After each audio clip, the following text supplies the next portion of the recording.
जंगल में दो बतखी चिचौड़ा और पप्पा जी खेल रहे थे। वो दोनों बहुत ही शरारती और मस्ती भरे दोस्त थे। एक दिन इन्होंने समंदर के किनारे जाते हुए एक बड़ी तकरीब मनाई। तकरीब में एक मुसाबिका भी रखा गया जिसमें बत्तखों को समंदर के पार जाना था। पप्पा जी बहुत जोश और खरूश से तैयार हो गए, लेकिन चिचौड़ा थोड़ा धीरे चल रहा था। सब बत्तखों ने शुरू सियापे किया।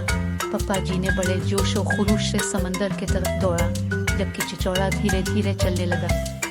पप्पा जी समंदर में घुस गया और उसने सोचा, अब के दिन में समंदर का बादशाह बन जाऊंगा। मगर जब वो समंदर के वस्त में पहुंचा तो देखा कि चिचौड़ा भी पहुंच गया था। वो सबसे आगे था और जोश और खरूश से कहता था, मैं बादशाह बनूंगा। पप्पा जी ने हैरान होकर पूछा, तुमने कैसे किया?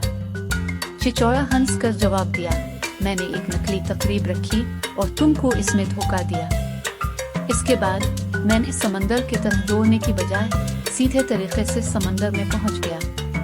पप्पा जी और चिचौड़ा ने अपनी दोस्ती और होशियारी का सबक सीखा कि हयात में कभी भी धोखा दे सकता है, लेकिन इसे मोहब्बत और दोस्ती की बुनियादों पर पुख्ता करना चाहिए।